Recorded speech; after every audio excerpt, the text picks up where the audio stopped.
Alhamdulillahillazi khalaqal insana bi ahsani taqwim wa hadahu ila siratin mustaqim liyakunu min ahli jannatin na'im.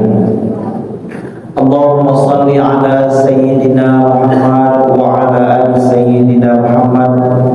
Allahumma salli wa sallim wa barik ala sayyidina Muhammadin nuriz zati wasirisari bisairil asma'i was sifati. Bapak-bapak, ibu-ibu yang dimuliakan Allah Subhanahu wa taala, marilah kita pada malam yang mulia ini, pertama tentu kita meningkatkan syukur kita kepada Allah Subhanahu wa taala dengan syukur yang sempurna. Bapak Ibu, syukur yang sempurna itu sebagaimana sering sudah para ulama menyebutkan bahwa syukur yang sempurna itu adalah syukur yang tersambung antara lidah, hati, dan perbuatan, yaitu syukur lidah, syukur kalbu, dan syukur perbuatan. Syukur yang sempurna inilah syukur yang diridhoi oleh Allah, dan syukur ini pula yang akan mendapatkan janji Allah di dalam Al-Quran tersebut, yaitu la in syakartum la azidannakum. Semakin engkau bersyukur, maka semakin Allah tambah nikmat tersebut. Tetapi kalau engkau tidak mau bersyukur, kata Allah, dengan syukur yang sempurna, maka jangan heran semakin dibuat semakin turun bala. Kadang-kadang semakin kita berperspektif baik pun Allah tetap turunkan bala. Kenapa? Oh, rupanya karena syukur kita itu tidak sempurna, atau kita tidak mau untuk bersyukur. Maka itu Bapak Ibu, dalam hidup ini maka wajib kita bersyukur kepada Allah. Kenapa? Karena setiap hari 24 jam dalam hidup kita itu selalunya kita mendapat nikmat daripada Allah Subhanahu wa taala. Mana nikmat yang begitu nyata yang Allah berikan? Ketika kita lihat, tanya kepada sahabat kita, wahai fulan, di mana sahabat kita tersebut? Oh, sahabat kita itu sedang terbaring di rumah sakit. Apa sakitnya? Sakitnya adalah yaitu sakit mata. Matanya kabur, tidak bisa melihat. Tapi kenapa mata kita hari ini sehat, bisa melihat? Setiap hari ada yang sakit kakinya, kita tetap sehat juga. Maka itu sebenarnya setiap hari 24 jam itu kita ini wajib bersyukur. Kenapa? Karena sebenarnya 24 jam satu hari itu selalu tercurah nikmat yang Allah berikan dalam hidup kita. Tapi terkadang kita tidak menyadari berapa banyak nikmat mata ini yang Allah berikan. Ada orang yang tak punya mata, tak bisa melihat, tapi kita bisa melihat. Ada orang yang mau mengganti mata orang lain dengan bukan puluhan juta, bahkan mungkin ratusan, bahkan miliaran. Dia mau ganti matanya yang buta dengan mata yang sehat, tapi tak bisa. Kenapa? Karena orang yang punya mata pun tidak mau memberikan matanya. Maka itu kita bersyukur kepada Allah. Kenapa? Karena sebenarnya setiap hari dalam hidup kita ini selalu tercurah nikmat yang Allah berikan. Maka itu Bapak Ibu, sungguh lucu kalau nikmat itu setiap hari Allah berikan. Mata bisa memandang, kaki bisa berjalan, telinga bisa mendengar, hati bisa merasa, akal bisa berpikir, hidung bisa bernapas. Maka sangat lucu kalau seandainya kita tidak bersyukur kepada Allah Subhanahu wa taala. Maka marilah kita memperbanyak syukur kepada Allah dengan syukur yang sempurna. Kemudian Bapak Ibu yang dimuliakan Allah, dalam hidup kita ini maka hal yang juga jangan sampai terlupa dalam hidup kita ini selain syukur, yaitu istighfar, Bapak Ibu. Apa dia? Memohon maaf, memohon ampun kepada Allah. Kenapa? Karena memang nyata setiap hari itu kita selalu mendapatkan dosa. Apalagi di dunia, di akhir zaman teknologi yang canggih seperti ini, buka HP dapat dosa, keluar pergi ke pasar dapat dosa, duduk di dalam kamar pun sendiri juga dapat dosa. Maka Bapak Ibu, akui saja bahwa kita ini adalah makhluk yang banyak dosanya. Maka ketika kita tahu bahwa kita ini banyak dosanya, maka wajib setiap hari itu kita beristighfar kepada Allah. Astaghfirullahaladzim, astaghfirullahaladzim, astaghfirullahaladzim. Sebanyak-banyaknya semampu kita untuk beristighfar. Apa panggilannya? Orang yang istiqomah, rajin beristighfar, selain dosanya itu diampuni oleh Allah, juga istighfar yang dia baca itu sebagai syarat untuk membuka pintu rezeki tersebut. Tapi ingat Bapak Ibu, istighfar yang diucapkan itu juga mesti harus tersambung antara lidah, kalbu, dan perbuatan. Antara yang di luar, zahir, yang di dalam, dan perbuatan diri kita mesti harus seirama. Kalau hanya sekedar istighfar, astagfirullahaladzim, astagfirullahaladzim, tapi nengok TikTok tetap jalan juga, astagfirullahaladzim, astagfirullahaladzim, tapi buka TikTok jalan juga, berarti tidak seiring antara lidah, kalbu, dan perbuatan.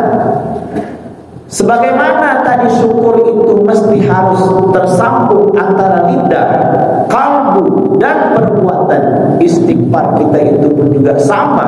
Dia mesti harus tersambung antara lidah, kalbu, dan perbuatan. Ketika lidah itu mengucapkan astagfirullahaladzim, astagfirullahaladzim, hati merasakan penyesalan kepada Allah karena sudah melakukan sesuatu yang tidak diinginkan oleh Rasulullah dan Allah. Tetapi perbuatan menghentikan apa yang tidak diinginkan oleh Rasulullah dan Allah tersebut.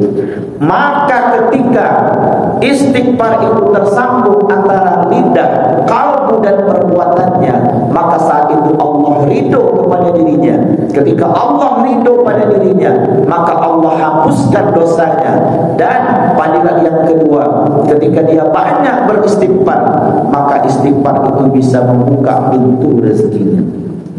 Bahkan Bapak Ibu, kata Abah Guru Sekumpul, Syekh Zaini bin Abdul Ghani, salah seorang ulama besar yang diakui keulamaan dan walinya oleh dunia, beliau mengatakan, kalau seandainya ada orang yang setiap harinya beristighfar, memohon ampun kepada Allah Subhanahu wa taala selama 40 tahun, mulai dari muda istighfar astagfirullah, astagfirullah, sampai umurnya 40 tahun dia terus beristighfar, naik di umur 40 tahun ke atas, apa kata Abah Guru Sekumpul? Dia akan mendapatkan rezeki yang tidak disangka-sangka. Bahkan kata dia, tidak bekerja pun dia, rezeki itu bisa datang dalam bentuk yang tidak disangka-sangka. Sebab apa? Sebab istighfar yang dia ucapkan itu sebenarnya ingin mewujudkan rezeki yang tidak disangka-sangka yang ingin Allah berikan. Maka itu Bapak Ibu, hidup kita, istri kita di rumah, suami kita di rumah, anak-anak kita di rumah tersebut, ajari mereka pertama agar pandai bersyukur, berterima kasih kepada Allah, berterima kasih kepada Rasulullah, berterima kasih kepada ayah, bunda, dan kepada siapapun. Tapi ingat, ajarkan juga kepada mereka untuk beristighfar. Anak-anak kita yang masih SD, SMP, ajarkan mereka mulai beristighfar. Astagfirullahaladzim, astagfirullahaladzim, astagfirullahaladzim. Walaupun dia belum mengerti cara menyesali dalam hati dan cara beristighfar dengan perbuatan, ajarkan anak-anak kita tersebut dari kecil untuk beristighfar. Agar apa? Agar ketika dia nanti tumbuh menjadi anak yang dewasa, saat itu Allah rezeki yang tidak sangka-sangka, rezeki yang tidak diduga-duga kepada anak cucu keturunan kita tersebut. Maka daripada itu Bapak Ibu, wajiblah kita mengajak istri, suami, anak-anak kita untuk memperbanyak istighfar. Kemudian Bapak Ibu, selain istighfar sebagaimana yang sering kita sebutkan dalam pengajian-pengajian kita ini, dalam hidup ini juga jangan sampai kita ini sikit bersalawat kepada Rasulullah. Ingat betul ini Bapak Ibu, saya betul-betul berazam kepada Bapak Ibu, dalam hidup ini setiap hari istiqomahlah. Jangan sampai tidak bersalawat kepada Rasulullah, paling sedikit 1000 Bapak Ibu. 1000 itu tidak banyak, tidak banyak Bapak Ibu. Kalau Bapak Ibu merasakan 100 itu banyak, itu godaan setan. Sebab kalau ibu terbiasa 1000 itu sedikit. Kenapa saya sebut sedikit? Selawat yang paling sependek salawat itu salawat Jibril. Sallallahu ala Muhammad, sallallahu ala Muhammad. 1000 kali hanya butuh 15 menit saja. Jadi Bapak Ibu melanggengkan salawat sallallahu ala Muhammad, sallallahu ala Muhammad, sallallahu ala Muhammad, sallallahu ala Muhammad. 1015 menit selesai. Karena saya melanggengkan selawat itu setiap habis sholatnya itu 1000, sehari 5000 lebih. Habis sholat 1000, habis sholat 1000, mau tidur 1000. 1000 itu hanya 15 menit saja. Jadi jangan sampai kita kurang bersalawat 1000 setiap harinya. Anak-anak kita di rumah ajarkan untuk bersalawat. Meskipun anak kita itu sekali 2 kali dia bersalawat, tapi jangan sampai tidak diingatkan anak-anak kita itu untuk bersalawat. Agar apa? Agar kita mendapatkan fadilat yang diberikan, yang disampaikan oleh Rasulullah. Apa fadilatnya? Yang sudah sering kita sebutkan dalam pengajian-pengajian kita, bahwa orang yang istiqamah bersalawat tidak kurang 1000 dalam hidupnya, maka fadilat pertama yang dia dapatkan yaitu dia tidak akan dimatikan oleh Allah terkecuali dilihatkan surga di depan matanya. Kalau seandainya Allah nampakkan surga di depan matanya, berarti dia sudah bisa melihat yang gaib. Orang yang bisa melihat yang gaib berarti dia sudah naik setingkat pada tingkat wali. Sebab para wali itu diberikan kemuliaan oleh Allah, yaitu untuk bisa melihat yang gaib.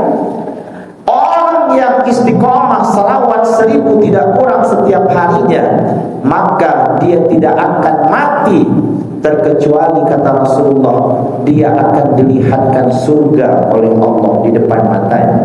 Maka itu Bapak Ibu yang sudah melanggengkan salawat istiqamah karena cinta kepada Rasulullah sallallahu alaihi wasallam, kalau seandainya Bapak Ibu dilihatkan surga di depan mata, maka siap-siaplah. Kenapa? Karena itu adalah tanda bahwa kematian itu akan segera datang.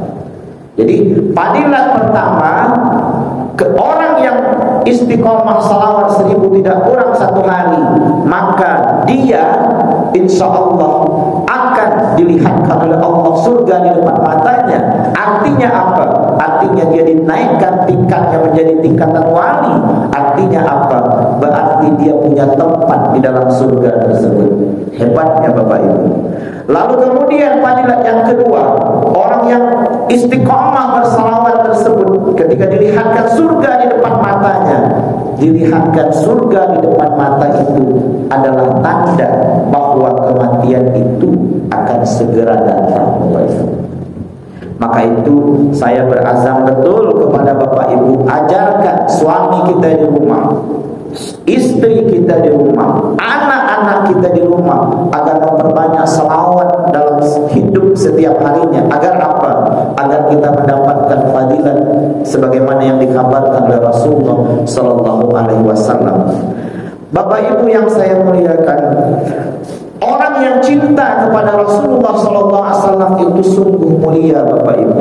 Sampai-sampai di dalam Al-Qur'an Allah berfirman, "Wa ma kana Allahu liyu'azzibahum wa anta bihim." Apa kata Allah? Aku tidak akan mau, aku enggan untuk menjatuhkan azab, menjatuhkan bencana kepada suatu kaum wa anta bihim, kalau engkau di situ Muhammad. Jadi baca kasarnya, kata Allah, aku malu untuk berikan bencana kepada suatu kaum, kepada suatu keluarga yang kalau di situ ada Muhammad. Apa maksudnya? Kalau di situ orangnya masih memuliakan Nabi Muhammad SAW. Maka itu Bapak Ibu, rumus, cara, metode agar keluarga kita itu tidak diturunkan Allah bencana, cara agar kampung kita ini, agar lingkungan kita ini tidak Allah turunkan bencana, caranya adalah orang kampung ini, rumah-rumah kita, keluarga kita itu wajib mesti mencintai Rasulullah. Dan salah satu tanda orang itu cinta kepada Rasulullah adalah memperbanyak salawat kepada Rasulullah SAW tersebut. Maka itu Bapak Ibu, dalam syahadat yang setahun lalu kita pelajari, mudah-mudahan Bapak Ibu yang sudah pernah ikut dulu di awal pengajian kita tentang syahadat masih ingat. Syahadat yang kita ucapkan itu dibagi menjadi dua, yaitu syahadat tauhid dan syahadat rasul. Asyhadu an la ilaha illallah wa asyhadu anna Muhammadar Rasulullah. Asyhadu an la ilaha illallah disebut para ulama dengan syahadat tauhid. Wa asyhadu anna Muhammadar Rasulullah itu disebut para ulama dengan syahadat rasul. Syahadat ini wajib kita takar dengan 4 tingkat ilmu di dalam Islam. Apa dia? Syariat, thariqat, hakikat, ma'rifat. Tapi ini sudah kita pelajari setahun yang lalu. Mudah-mudahan Bapak Ibu masih ingat. Tapi kalau tak ingat, kita balik ulang nanti Bapak Ibu pengajian tentang syahadat ini. Kenapa syahadat ini penting? Karena orang yang tidak sempurna syahadatnya, maka dia belum berislam dengan sempurna. Orang yang tidak Islam, tidak sempurna Islamnya, berarti dia belum diakui oleh Rasulullah sebagai umatnya. Ini Bapak Ibu yang cukup menyakitkan. Maka itu saya sering sebutkan, ada orang yang baru masuk Islam, dia baru masuk Islam, sebelumnya agamanya mungkin ada yang Kristen, ada yang Katolik, ada yang Buddha, Hindu, lalu dapat hidayah, dia katakan kepada pengurus masjid, lapor kepada pengurus masjid, wahai Pak Kiai, saya ingin masuk agama Islam, saya tersentuh dengan Islam, hari ini saya ingin bersyahadat, tolong syahadatkan saya wahai Pak Kiai. Lalu pengurus masjid panggil masyarakat, lalu berkumpullah di masjid itu 1000 orang untuk menyaksikan ada saudara yang ingin masuk Islam tersebut. Lalu dituntutlah oleh kiai tersebut, asyhadu an la ilaha illallah. Lalu dia ikuti, asyhadu an la ilaha illallah wa asyhadu anna Muhammadar Rasulullah wa asyhadu anna Muhammadar Rasulullah. Apakah dia sudah Islam? Betul, dia sudah Islam, tapi masih pada tingkatan syariat. Dalam pandangan mata manusia dia sudah berislam, tapi dalam pandangan mata Tuhan dia belum tentu berislam. Sebab apa? Sebab dia mesti harus diuji dengan satu ilmu, yaitu ilmu hakikat, yang di dalamnya itu adalah ilmu tauhid dan ilmu tasawuf. Apakah syahadat yang dia ucapkan di lidahnya itu menembus dalam kalbunya, menembus di dalam kalbu, maka ilmu tauhid ukurannya. Apakah yang menembus ke dalam kalbu itu lalu menzakir pada ruhnya? Menzakir pada ruhnya itu ilmu tasawuf mengukurnya. Maka itu mesti wajib disempurnakan syahadat kita tersebut. Tapi itu kajian kita setahun yang lalu Bapak Ibu, dan insya Allah setelah haji ini kita ulang balik. Syahadat tauhid, syahadat rasul, syahadat tauhid ini itu syahadatnya itu adalah untuk mengesahkan Allah. Perintah yang Allah berikan di bawahnya adalah mengesahkan Allah. Syahadat Rasul itu sebenarnya hakikat yang tersembunyi dalam syahadat Rasul itu adalah bahwa batang tubuh kita ini, bahwa jasad kita ini mengandung rahasia Muhammad tersebut. Nah, ini Bapak Ibu. Dan ini jarang sekali dibuka oleh orang-orang dalam pengajian syahadat tauhid dan syahadat Rasul ini. Syahadat tauhid itu letaknya pada ruh kita. Jadi syahadat tauhid itu letaknya pada ruh kita, perintahnya adalah untuk mengesahkan Allah. Syahadat Rasul itu letaknya pada batang tubuh kita, yaitu jasad kita, dan jasad kita itu mengandung rahasia Muhammad tersebut. Maka siapa-siapa yang mampu menzahirkan Muhammad itu pada dirinya, maka dia akan mendapatkan janji Allah di dalam Al-Quran, wa ma kana Allahu liyu'adzibahum wa anta bihim. Allah itu enggan untuk menjatuhkan azab pada seseorang tersebut ketika Muhammad itu ada pada dirinya, ketika Muhammad itu dimuliakan oleh dirinya, ketika Muhammad itu ada pada dirinya. Maka itu Bapak Ibu wajib nanti kita sempurnakan syahadat kita tersebut, yaitu syahadat tauhid dan syahadat Rasul tersebut. Maka Bapak Ibu, saya begitu berazam kepada Bapak Ibu, ajak suami kita di rumah, ajak istri kita di rumah, ajak anak-anak kita, ajak tetangga kita. Untuk apa? Untuk memperbanyak salawat kepada Rasulullah. Agar apa? Agar kampung kita ini menjadi kampung yang aman, agar kampung kita ini menjadi kampung yang sejahtera damai. Kenapa? Karena Allah itu enggan untuk menjatuhkan azab bala kepada suatu kaum yang kaum itu mencintai Rasulullah, dan tanda kaum itu mencintai Rasulullah adalah mereka banyak bersalawat kepada Rasulullah. Bapak-bapak, ibu-ibu yang dimuliakan Allah Subhanahu wa taala, sebagaimana pada pengajian-pengajian kita sebelumnya yang saya sebutkan bahwa rahasia para ulama dahulu, mereka begitu hebatnya dekat dengan Allah dua. Yang pertama, mereka beribadah dengan ibadah yang istimewa. Apa ibadah yang istimewa? Ibadah yang istimewa itu yang diiringkan antara syariat dan hakikat. Kenapa ibadah yang diiringkan antara syariat dengan hakikat itu istimewa? Karena ibadah yang diiringkan antara syariat dengan hakikat tersebut akan mengantarkan seseorang itu untuk makrifat kepada Allah Subhanahu wa taala. Apa untungnya orang bermakrifat? Apa untungnya orang yang kenal kepada Allah? Oh Bapak Ibu, untungnya luar biasa. Sering saya sebutkan dalam pengajian kita sebelumnya, Pak Lekong punya hotel. Mudah-mudahan Pak Lekong ini punya hotel besar, Bapak Ibu. Pak Lekong punya hotel. Semua orang bisa masuk dalam hotelnya Pak Lekong, tapi tidak semua orang bisa bertemu dengan yang punya hotel tersebut. Semua orang bisa masuk dalam hotel tersebut, tapi tidak semua orang bisa berjumpa, bertemu dengan yang punya hotel tersebut. Saya mau masuk ke hotelnya Pak Lekong, saya tak kenal dengan Pak Lekong. Lalu ketika masuk lewat Pak Lekong depan pintu, saya santai, Pak Lekong juga santai. Jadi tak ada komunikasi, santai lewat sampai depan resepsionis. Lalu saya bilang, berapa nginap malam ini di hotel ini? 1 juta kata dia. Oh, akhirnya saya bayar 1 juta nginap. Kenapa? Karena tak kenal. Tapi kalau saya kenal, baru mau masuk pintunya, Pak Sabri ini, kata Pak Lekong. Iya Pak Lekong, mau ngapa?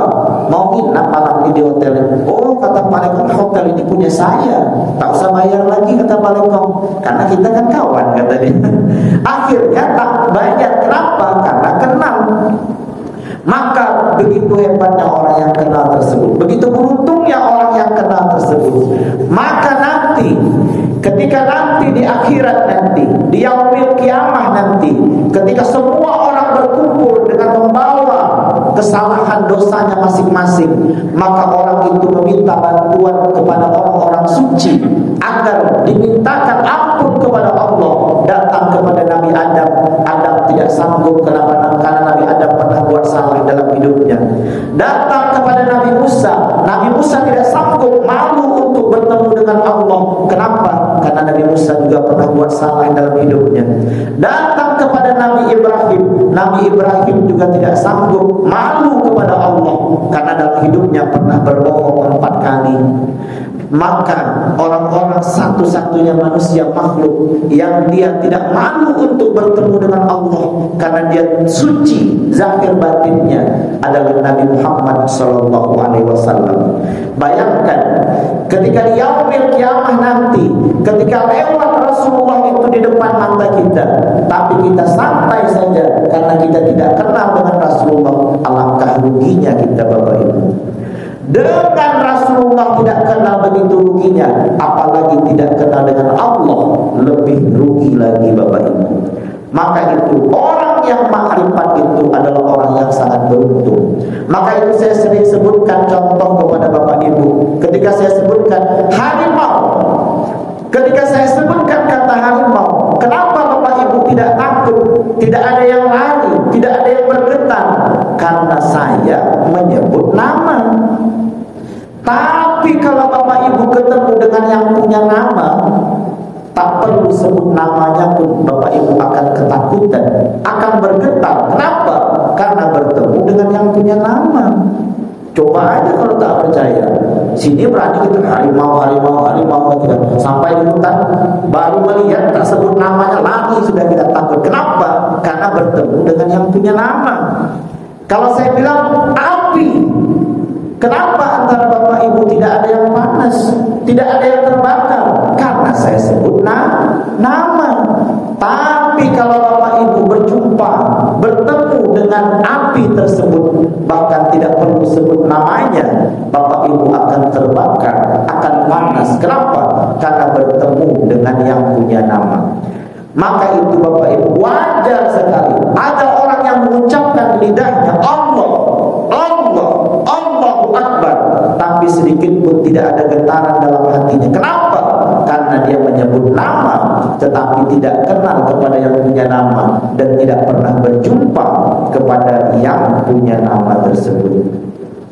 Bapak Ibu yang saya muliakan, berjumpa dengan Allah itu bukan setelah kita mati. Ingat betul ini Bapak Ibu. Berjumpa dengan Allah itu bukan, melihat Allah itu bukan setelah kita mati, tetapi selagi kita masih hidup. Berjumpa dengan Allah itu bukan menunggu kita mati, tapi selagi kita ini masih hidup, wajib kita sudah berjumpa dengan Allah. Syarat untuk berjumpa dengan Allah adalah makrifat. Syarat untuk berjumpa adalah kenal kepada Allah tersebut. Maka itulah Bapak Ibu, ibadah, kenapa ibadah yang diiringkan antara syariat dengan hakikat itu istimewa? Karena ibadah yang diiringkan antara syariat dengan hakikat itu mengantarkan orang tersebut untuk makrifat kepada Allah Subhanahu wa taala. Maka itu Bapak Ibu, saya sering sebutkan di majlis di rumah saya, di masjid-masjid, istiqomahlah Bapak Ibu di pengajian-pengajian yang di situ diajarkan antara syariat dan hakikat. Di situ diajarkan ilmu makrifat kepada Allah tersebut. Istiqomahlah. Kenapa? Karena dalam kitab Sirul Asrar yang ditulis oleh Syekh Abdul Qadir Al-Jailani, kata Syekh Abdul Qadir Al-Jailani, orang yang bertafakkur sesaat, bukan 1 jam Bapak Ibu, sesaat. Orang yang bertafakkur kepada sesaat tentang makrifat kepada Allah, sama nilainya dia beribadah 1000 tahun. Umur kita berapa Bapak Ibu? Paling panjang, paling-paling di lingkungan kita ini mencari orang yang 100 tahun sudah susah. Saya yakin sudah susah mencari orang yang berumur 100 tahun. Kata Syekh Abdul Qadir Al-Jailani dalam kitab Sirul Asrar, orang yang bertafakkur tentang makrifat kepada Allah sesaat sama nilainya dengan 1000 tahun beribadah. Bayangkan kalau seandainya dia mengaji tentang makrifat itu, duduk di majlis itu selama 1 jam, berapa ribu tahun nilai ibadah yang dia dapatkan. Maka itu sebenarnya kita beruntung. Kenapa beruntung? Karena kita sedang menuju kepada Allah Subhanahu wa taala. Ketika Bapak Ibu duduk dalam majlis-majlis yang di situ diajarkan antara syariat dengan hakikat, saat itu kita sedang menuju kepada Allah Subhanahu wa taala. Saat itu kita sedang ingin untuk berjumpa, untuk mengenal Allah Subhanahu wa taala tersebut. Maka itu kita beruntung betul Bapak Ibu. Yang kedua, kenapa para ulama, para wali-wali Allah itu begitu hebatnya dekat dengan Allah? Mereka beramal itu dengan amalan istimewa. Amalannya amalan istimewa. Apa amalan istimewa itu? Buat sedikit dapat banyak. Maka itu pada pertemuan-pertemuan sebelumnya ada saya sebutkan kepada Bapak Ibu amalan. Ada orang yang bertasbih malam tadi 2 juta kali. Ba'da Isya bentang sejadah, uduk dulu baru dia baca Subhanallah alhamdulillah Allahu akbar, Subhanallah alhamdulillah Allahu akbar, Subhanallah alhamdulillah Allahu akbar, sampai subuh, bahkan tidak sampai 2 juta kali. Tapi ada orang sebelum dia tidur dia baca la ilaha illallah wahdahu la syarika la ilahan wahidan samadan lam yalid wa lam yulad wa lam yakul lahu kufuwan ahad. Dia baca 11 kali, kata Rasulullah, sama nilainya dengan dia membaca 2 juta kali tasbih. Ini namanya amalan-amalan yang istimewa. Ada kertas ini yang saya bagikan kepada Bapak Ibu. Ibu-ibu tidak dapat tadi, beliau minta maaf betul saya. Ada dapat ya. Saya kira tadi karena biasanya pengajian sebelumnya itu 40, saya hitung ada, jadi saya print tadi 40. Jadi yang ditulis di sini salah satunya adalah ijazah dari Habib Umar Al-Hafiz, yang mana salawat ini dibaca setelah ba'da salat Isya. Jadi nanti habis salat Isya baca 10 kali. Maka kata Habib Umar Al-Hafiz, orang yang membacanya ini, maka 70 orang malaikat itu kesusahan, kecapean untuk mencatat pahalanya selama 1000 hari. Bayangkan Bapak Ibu. Yang menyebutkannya bukan saya. Kalau saya menyebutkannya, Bapak Ibu boleh tak percaya. Kenapa? Karena saya ini orang bodoh. Saya ini tidak pintar, bukan ahli hadis. Tapi Habib Umar Al-Hafiz itu, kenapa di ujung namanya itu disebut Al-Hafiz? Al-Hafiz itu bukan gelar orang hafal 30 juz, bukan Pak. Al-Hafiz bagi bagi orang yang hidup di tanah Arab sana, gelar Al-Hafiz itu gelar orang yang hafal 100.000 hadis dengan sanad dan matanya. Jadi Habib Umar Al-Hafiz itu dia hafal 100.000 hadis dengan sanad dan matanya. Bahkan dia hafal seluruh biografi orang yang meriwayatkan hadis tersebut. Itu Habib Umar Al-Hafiz. Kalau Bapak Ibu pernah belajar dulu di kampus, ada namanya Kutubus Sittah, 9 kitab imam. 9 kitab imam itu belum sampai 100.000 hadis Pak. Bukhari 7.124 hadis dalam kitab Bukhari tersebut. Itu ada pengulangan-pengulangannya. Kalau tidak pengulangan sekitar 4.000 saja hadisnya. Naik Muslim sekitar 3.000 hadis. An-Nasai seluruhnya 9 kitab itu belum sampai 100.000 hadis. Tapi Habib Umar Al-Hafiz di zaman ini dia diberikan gelar tersebut. Kenapa? Karena dia hafal 100.000 hadis dengan sanad dan matanya Bapak Ibu. Lalu beliau menyebutkan satu amalan. Ketika dia sebutkan satu amalan itu, pasti amalan yang dia sebutkan itu dia dapatkan daripada hadis Rasulullah SAW. Apa kata beliau? Siapa yang melanggengkan selawat ini, yaitu jazallahu anna sayyidina Muhammadan sallallahu alaihi wasallam bima huwa ahluhu 10 kali ba'da Isya, maka 70 orang malaikat itu kelelahan menulis pahala orang tersebut selama 100 hari. Bayangkan Bapak Ibu. Maka itu kita amalkan amalan yang istimewa ini. Kemudian Bapak Ibu, ada amalan syafaat lisan. Nanti boleh dibuka ininya. Syafaat lisan itu yaitu orang yang ketika meninggal dia disanggupkan oleh Allah untuk mengucapkan la ilaha illallah. Siapa di sini yang sudah pernah melihat orang sakaratul maut? 20 saja Pak. Ada tidak yang sudah 20 orang melihat sakaratul maut? Mau meninggal 20 orang saja. Saya ketemu dengan orang Pak. Orang ini sudah ratusan kali melihat orang sakaratul maut. Karena dia Pak Imam, sudah itu yang diapakan di kampungnya, dipercayakan orang kampungnya untuk ngurusi mayat orang meninggal. Ratusan kali dia melihat orang sakaratul maut, belum pernah dia melihat orang ketika mau sakaratul maut tersebut la ilaha illallah mati, belum pernah Pak katanya. Artinya apa? Artinya susah sekali orang mendapatkan syafaat lisan, yaitu ketika sakaratul maut itu dekat, dia mampu untuk mengucapkan la ilaha illallah tersebut. Padahal dalam hadis Rasulullah disebutkan, yaitu barang siapa yang ketika dia mati, dia mampu mengucapkan kalimat tauhid itu di ujung lidahnya, maka surga itu balasannya orang tersebut. Orang yang sanggup mengucapkan la ilaha illallah itu sebelum dia meninggal, ketika mau sakaratul maut itu, maka saat itu dia diberikan jaminan oleh Rasulullah untuk mendapatkan surga Allah tersebut. Maka itu Bapak Ibu, mudah-mudahan kita mendapatkan kemuliaan seperti itu juga Bapak Ibu. Dengan cara apa?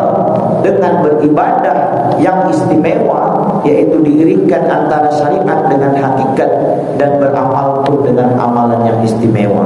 Syafaat lisan ini Bapak Ibu, mungkin nanti ada ibu yang tidak dapat kertasnya, minggu depan saya fotokopikan lagi. Bacaannya pendek Bapak Ibu. Ya Hayyu ya Qayyum la ilaha illa anta subhanaka inni kuntu minaz zalimin. 40 kali setiap hari, tidak kurang dan tidak lebih, boleh dicicil. Pagi 10, tengah hari 10, sore 10, malam 10. Kalau bisa sanggup boleh juga langsung 40, tapi istiqomah. Jangan baca hari ini, tahun depan baru baca lagi. Tapi istiqomah, hari ini baca, besok sampai kita nanti mau meninggal kita baca. Agar apa? Agar ketika kita mau meninggal, Allah berikan kesanggupan lidah kita itu untuk mengucapkan la ilaha illallah tersebut. Bapak Ibu yang saya muliakan, sebenarnya pada hari ini saya ingin melanjutkan kajian kita tentang haji tersebut. Jadi, tapi haji ini nanti yang syariatnya itu tidak terlalu panjang, yang hakikat juga tidak terlalu panjang Bapak Ibu. Dan haji dan umrah ini akan mudah nanti Bapak Ibu pelajari, karena mungkin Bapak Ibu sudah ada yang 2 atau 3 kali pergi ke tanah suci Mekah. Nah, cuma nanti haji ini wajib kita takar dengan ilmu hakikat, tidak hanya sekedar ilmu syariatnya. Kenapa haji itu mudah? Karena haji itu ada pembimbingnya. Kenapa umrah itu mudah? Karena umrah itu ada pembimbingnya. Bapak Ibu daftar, nanti ada pelatihannya, lalu nanti sampai di perjalanan pun nanti ada yang membimbing. Sampai di sini ini doanya kata dia. Nanti sampai pada miqatnya pakai baju ihram. Setelah itu baca talbiyah, mulai baca talbiyah, sampai nanti proses terakhir itu dibimbing oleh pembimbing haji dan umrah tersebut. Tapi yang hakikat ini yang mesti wajib kita sempurnakan. Contoh sederhananya begini Bapak, karena waktunya tidak banyak lagi. Contohnya begini, orang syariat, orang fikih menyebutkan begini. Kata dia, orang yang pergi haji tersebut, ketika mereka pakai baju ihram, pakai baju putih tidak berjahit, semuanya sama. Mau presiden, mau wakil rakyat, mau rakyat biasa, mau buruh, mau pengusaha, semua orang yang pergi haji itu pakai baju putih yang sama. Semua orang itu pakai baju putih yang tidak berjahit. Akhirnya semuanya dalam bentuk yang sama, putih yang sama. Maka saat itu hilanglah kesombongan pada orang tersebut. Kan tidak ada lagi tinggi rendah pangkatnya. Itu kajian syariatnya. Tapi pertanyaannya Bapak Ibu, apakah ketika orang pakai baju putih di Mekah nanti seluruhnya pakai baju putih, dilekatkan pada tubuhnya, apakah baju putih itu dapat menghilangkan sifat sombongnya? Tak bisa, karena baju putih itu tidak punya kuasa untuk menghilangkan sombong dalam hati orang tersebut. Maka itu ilmu hakikat lalu menyempurnakan ihram tersebut, bahwa ihram tersebut, pakaian yang harus dipakai putih tersebut adalah pakaian ruh. Yang mana pakaian ruh? Itulah nanti yang akan kita kaji. Ihram, wukuf di Arafah itu kajian hakikatnya seperti apa?